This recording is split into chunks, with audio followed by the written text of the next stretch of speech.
Hello students, today we are going to do chapter 8 exercise 8.2 question number 6 of class 8. Question number 6 is during a sale आप सबको पता है cell क्या होती है, ठीक है। तो सेल में जब चीजें डिस्काउंट पे मिलती हैं, डिस्काउंट मतलब कुछ प्राइस लेस होता है, छूट मिलती है आपको।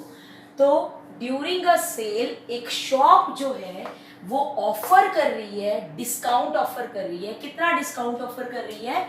10% का डिस्काउंट, यानी 10% छूट मिलनी है, ठीक है। किस पर मिलनी है 10% छूट? जो मार्क प्राइस होगा।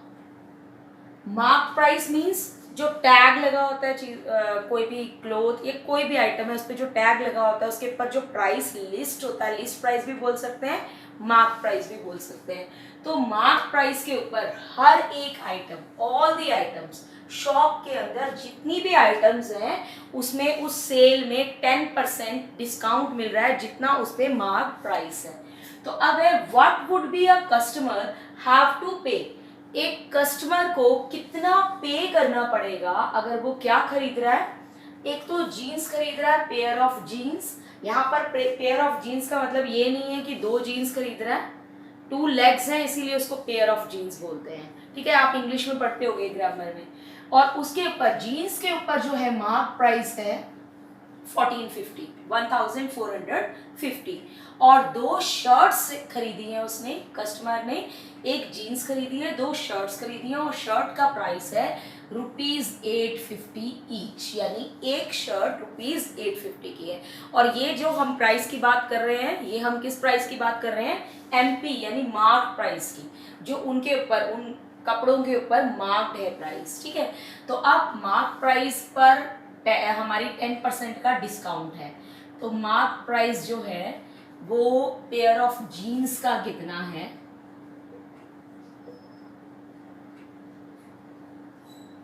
ठीक है, पेयर ऑफ जीन्स का मार्क प्राइस है ₹1450। पहले देखते हैं कस्टमर का बिल कितना बनेगा, मतलब मार्क प्राइस कितना होगा, फिर उसके ऊपर डिस्काउंट करेंगे।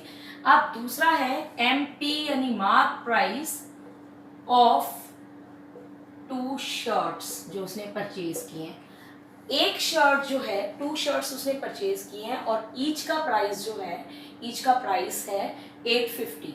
तो 850 को हम 2 से मल्टीप्लाई कर देंगे तो आपका प्राइस आ गया, उसका मार्क प्राइस आ गया 1700, ठीक है। तो आपको जीन्स इतने की ली उसने, 2 शर्ट्स इतने की ली, तो उसका दोनों का मिला के, एक 2 केसेस हैं इसमें। एक तो आपने 10% डिस्काउंट कर रहे हो, डिस्काउंट का मतलब होता है छूट है, लेस मिल रहे हैं आपको। इसका मतलब आपने मार्क प्राइस का 10% करके इसमें से लेस कर देना है। 10% जो भी आएगा अमाउंट, उतने रुपीज इसमें से लेस हो जाएंगे। तो आप वो आएगा कि कस्टमर को कितना पे करना पड़ेगा, जो कि शॉपकीपर का सेलिंग प्राइस होगा। तो सेलिंग प्राइस निकालने के लिए हमने क्या करना है? मार्क प्राइस में से डिस्काउंट कम कर देना है। तो डिस्काउंट पहले निकालना है 10%। तो अब अलग अलग करने की बजाय कि हम जीन्स पे अलग डिस्काउंट निकाल रहे हैं 10% का और शर्ट्स पे अलग निकाल रहे हैं, फिर इनको ऐड कर रहे हैं, 2 बार हम 10% कर रहे हैं, तो इजी रहेगा। आप दोनों को कंबाइन करके इकट्ठा 10% कर दो, क्योंकि 10% जो डिस्काउंट है वो सभी आइटम्स पर है, कोई अलग नहीं है कि जीन्स पे अलग है और शर्ट्स पे अलग है, तो दोनों पे सेम है, तो आप इकट्ठा कर सकते हैं। तो अब mark price of both the items कर दो, जो दोनों चीजें खरीदी हैं उसका मार्क प्राइस कितना हो गया? तो ₹1450, ताकि मैं डिस्काउंट एक साथ कर सकूं इसके ऊपर, 1700, 0, 5, 11 एंड 3, इतना आ गया आपका, ठीक है। अब 10% इसका करते हैं, वैसे तो देख के पता लग रहा है कितना लेस हुआ, 315 लेस हो जाएगा। अब डिस्काउंट कितना है? 10%, लेकिन ये जो परसेंट है, डिस्काउंट हम रुपीज में निकाल लेते हैं। 10% किसका? इस पे 10% डिस्काउंट होगा ऑन दी मार्क प्राइस। तो हमने मार्क प्राइस का 10% करना है। तो मार्क प्राइस जो उसने खरीदी है चीजें, उसका बन रहा है 3150। तो आपने इसका किया तो यहाँ से 10% करेंगे, तो 10% का मतलब डिनोमिनेटर 100, 3150 एक जीरो इसके साथ कैंसिल है, एक जीरो इसके साथ, तो ये आपके आ गया ₹315, यानी 315 रुपये का 315 रुपीज़ का डिस्काउंट मिलेगा। ठीक है, तो अब सेलिंग प्राइस क्या होगा, जो चीज़ उसने खरीदी है उसको अमाउंट पे करना था एक्चुअल में 3150, लेकिन उसको 315 रुपीज़ का डिस्काउंट मिल गया, तो अब थोड़ा सा उसको लेस पे करना पड़ेगा। तो 3150 माइनस 315, 10 माइनस 5 5, ठीक है, 4 minus 1 3 and 11 minus 3 8, this is 2, तो answer is ₹2835। I have seen कि कुछ बच्चों के कमेंट्स पहले ही आ गए कि उन्होंने ये सॉल्व कर लिया है, जो कि मैंने बोला था सॉल्व करने के लिए। स्टिल मैंने इसका सोल्यूशन दे दिया उन बच्चों के लिए जिनका ये सोल्यूशन हुआ नहीं था, और बाकी अपने आंसर्स को मैच भी कर सकते हैं। आंसर तो मैंने देख लिए थे, बट वो अपना ये मैच कर सकते हैं कि मेथड यही था। Question number 8, a milkman sold 2 of his buffaloes. एक मिल्कमैन है, वो सेल कर रहा है किसको, अपनी बफेलोज, जो उसके पास बफेलोज है उसमें से 2 बफेलो को वो सेल कर रहा है। एक और दोनों को उसने सेल किया है ₹20,000, दोनों को उसने सेम सेलिंग प्राइस में किया है 20,000। तो सेलिंग प्राइस, यहाँ पर 2 बफेलो की बात हो रही है, तो सेलिंग प्राइस ऑफ 1 बफेलो जो है वो भी मतलब सेम है 20,000, और दूसरे का भी सेलिंग प्राइस सेम है 20,000, तो ये तो सेम है। लेकिन खरीदी तो उसने अलग अलग रेट में थी, तो on one he made a gain of 5%। जब उसने 20,000 में बेचा है तो एक बफेलो पे तो उसको गेन हुआ है 5% का गेन, यानी profit, and on the other a loss of 10%। लो जी, दूसरे पे क्या हुआ है, उसको 10% का लॉस हुआ है। आपको बताना है उसको ओवरऑल क्या हुआ, जैसे VCR वाला क्वेश्चन किया था, सेम है। तो मैं सिर्फ हिंट दूंगी, कुछ बच्चों ने पहले सॉल्व कर लिया, कुछ बच्चे जिनको नहीं समझ आया था उनके लिए हिंट है, और वो कैलकुलेशन पार्ट खुद करेंगे। तो आपको ओवरऑल गेन और लॉस बताना है। तो ओवरऑल गेन लॉस के लिए तो हमें तो टोटल CP और टोटल SP चाहिए होता है, तब हमें पता लगता है। टोटल SP तो हमें पता है, दोनों का SP पता है, CP निकाल लेते हैं दोनों का। तो CP निकालने का फॉर्मूला क्या होता है, 100 into SP divide by 100 plus gain. और अगर हम यहाँ बात करें, क्योंकि यहाँ लॉस है, तो 100 into SP by 100 minus loss. तो कैलकुलेशन पार्ट आप खुद करेंगे। यहाँ पर 100 इंटू SP क्या है 20,000, दोनों में ही 20,000 है, 100 प्लस गेन यानी 100 प्लस 5, तो 105 हो गया। इसकी कैलकुलेशन आप कर लेंगे यहाँ से, ये पार्ट आपने खुद करना है, बाकी मैं हिंट दे रही हूँ आपको। और यहाँ पर भी आपने ऐसे ही करना है, 100 इंटू 20,000 बाय 100 माइनस लॉस यानी 100 माइनस 10, तो 90 आ जाएगा। This is the calculation part which you will do yourself, और इसका आंसर मैं आपको पहले ही बता दूं कि पॉइंट्स में आएगा।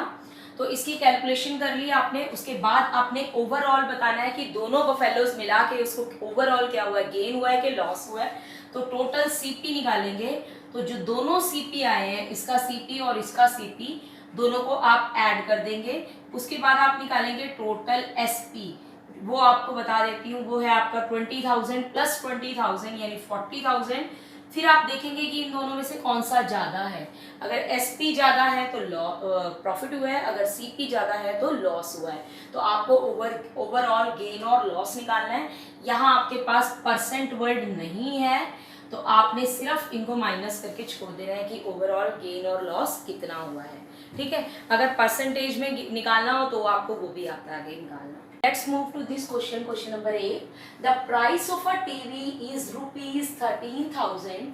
The sales tax charged on it is at the rate of 12%. Find the amount that Vinod will have to pay if he buys it. क्या मतलब है कि जो CP है टीवी का वो ₹13,000 है, और फिर उसके ऊपर टैक्स भी लगेगा। सेल्स टैक्स कितना है 12%, सॉरी 12%। तो आपको क्या बताना है कि अगर विनोद इस टीवी को खरीदता है तो उसको कितना पे करना पड़ेगा। तो जो एक्चुअल प्राइस है वो तो वो देगा ही देगा, प्लस उसको टैक्स भी देना पड़ेगा। डिस्काउंट माइनस होता है क्योंकि वो तो छूट है, टैक्स एक्स्ट्रा अमाउंट होगा जो पे करेगा वो। तो how much amount Vinod will have to पे?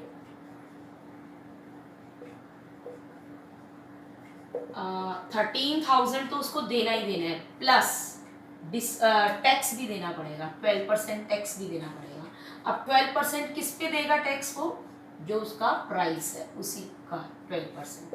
तो 13,000 प्लस 12%, परसेंट का मैंने 100 लगा दिया, और 13,000, 13 इंटू 12 इज 156, 100,06541। तो उसको पे करना पड़ेगा 14,560 rupees. Question number 9, Arun bought a pair of skates. Skates लिए हैं अरुण ने, सेल पर खरीदे हैं, एट अ सेल। तो सेल पर उसको डिस्काउंट भी मिला है, तो डिस्काउंट मिला उसको 20%। डिस्काउंट गिवन वॉज 20%, यानी जो अरुण ने स्केट्स खरीदे हैं उसने डिस्काउंट पर खरीदे हैं, सेल में 20% डिस्काउंट मिला है। अगर उसने पे किया है 1600, ये तो लेस होने के बाद है क्योंकि उसको डिस्काउंट मिला है, तो वो पूछ रहे हैं मार्क प्राइस था कितना उसके साथ। तो आप कर सकते हैं let the mark price be x, ठीक है। और तो सेलिंग प्राइस क्या होगा? x में से लेस हो जाएगा, डिस्काउंट माइनस हो जाता है, जो मार्क प्राइस है उसमें से डिस्काउंट लेस हो जाएगा। तो डिस्काउंट कितना है? 20%, और डिस्काउंट किस पे लगता है? मार्क प्राइस पे, यानी x पे।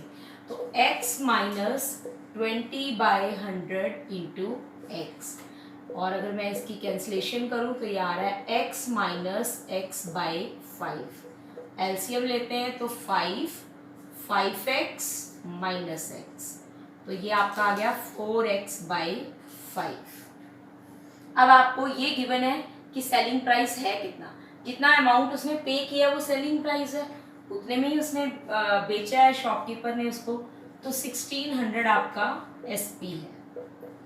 आपने फॉर्मूले के अकॉर्डिंग भी निकाल दिया और एक्स के अकॉर्डिंग भी निकाल लिया सेलिंग प्राइस।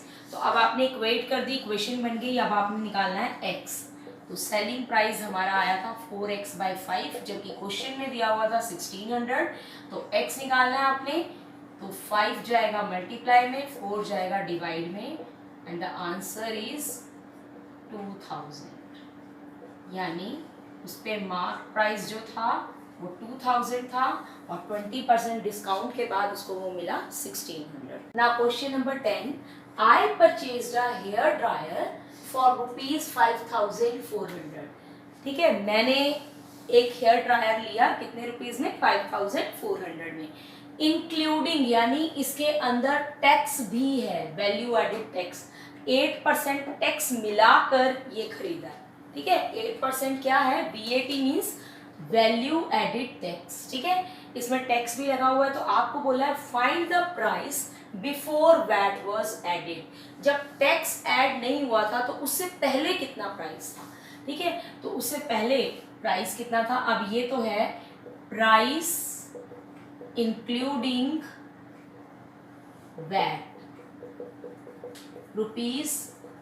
₹5,400। ठीक है, और वैट कितना है, कितने परसेंट है, यानी वैल्यू एडेड टैक्स कितना है? 8%। लेट कर लेते हैं price before VAT was added, VAT was added, I hope VAT clear हो गया होगा। वैल्यू एडेड टैक्स, टैक्स है जो वैल्यू के हिसाब से लगेगा उसके ऊपर।